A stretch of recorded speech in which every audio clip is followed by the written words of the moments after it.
This was the public sentiment that the Abbasis, projecting the image of being Shi'ites, stole and came to power.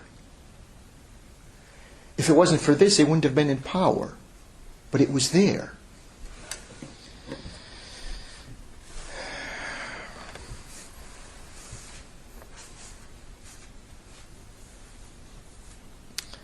Imam Zayd, in his travels here and there, he realized that there were some Shi'ites who had gone off the edge.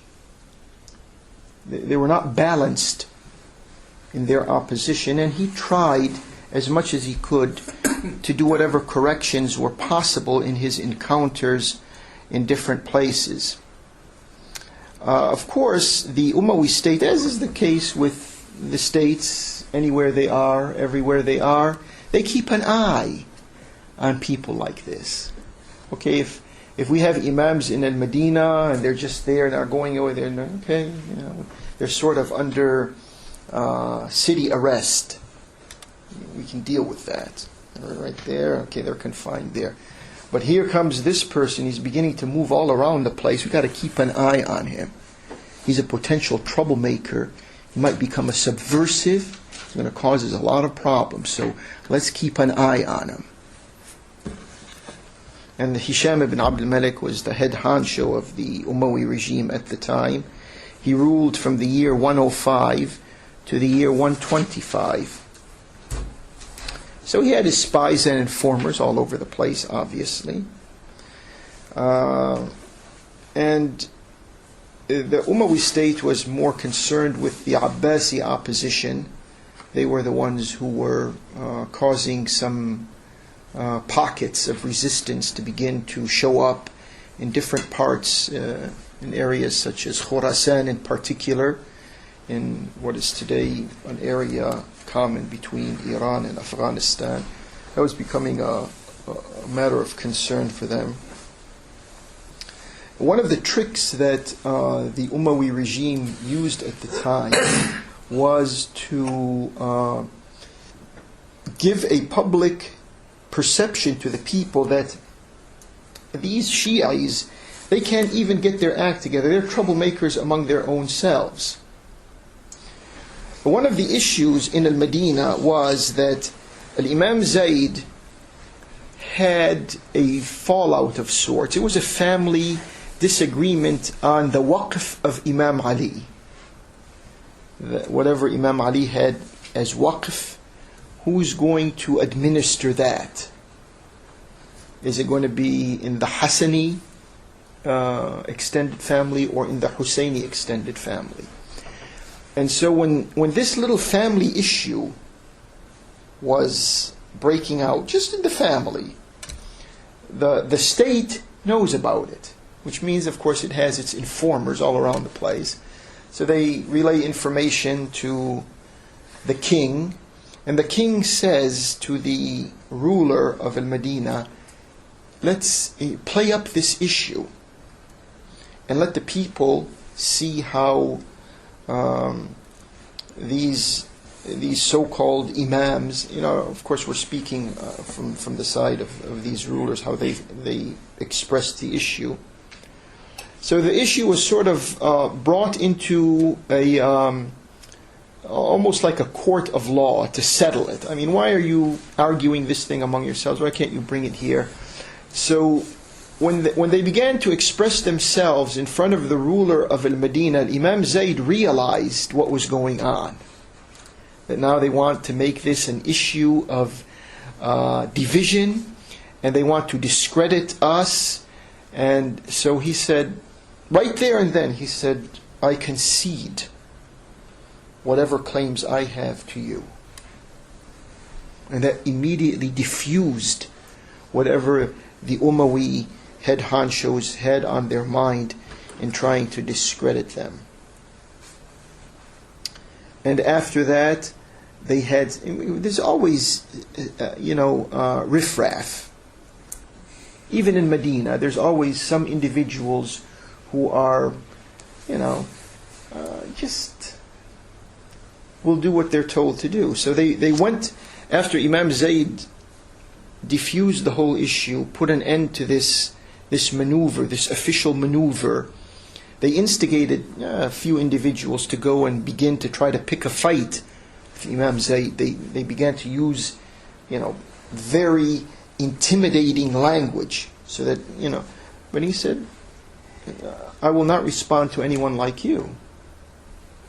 So they couldn't catch him, neither on the legal issue, nor could they catch him on a personal issue.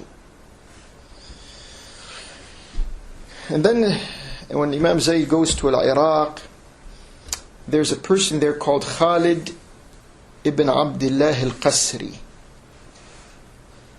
He was like an official in the Kufah area of Iraq, in southern Iraq, who became close with Imam Zayd, but then he was relieved of his responsibilities. After that, they come and they try to accuse Imam Zayd of being given money from this official friend of his, and now he has to return that money to the state.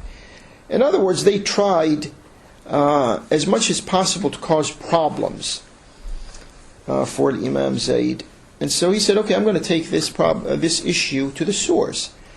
He went to Hisham ibn Abdul-Malik in Damascus. That's where the seat of power was at the time. And he said, I want to speak to you. At first he said, no, I don't want to speak to you.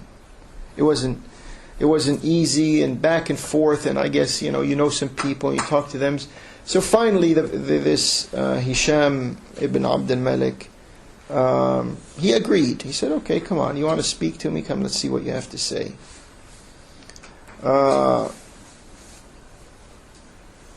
Before that, he told Imam Zayd, go back to your residence in Medinah.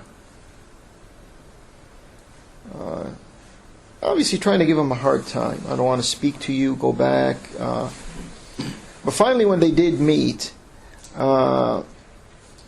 Zayd, and he was known also for his, all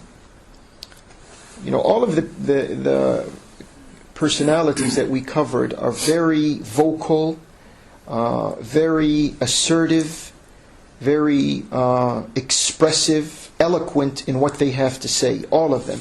And Imam Zayd fits into the same profile. So he says to Hisham ibn Abdul-Malik, there is no one who has, I'm paraphrasing here obviously, trying to translate this, there is no one who has a degree of taqwa who loses status, and there is no one who has diminishing taqwa who gains status.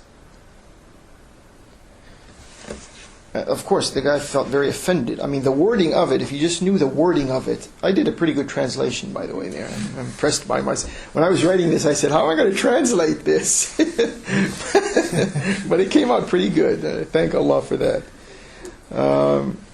So, of course, the king here felt, very humiliated, very incensed by this type of speech. He told them, the Arabic words are uskut la umalak, which means it's almost like saying shut up. It literally says you who doesn't have a mother. It's another word of, like in English they say SOB. It's just like saying that, shut up you SOB, but it's just the wording of it is a little different, but that's what it means.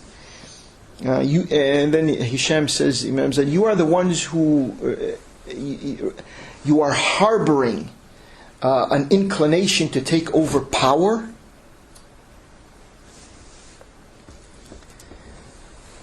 You son of a, this is Hisham telling Imam Zayd, you son of an amma. An amma is the feminine of abd. And abd, of course, has two meanings. Abd is the abd of Allah, who is, the servant and the subject of Allah. And abd also has the meaning of bondage and slavery.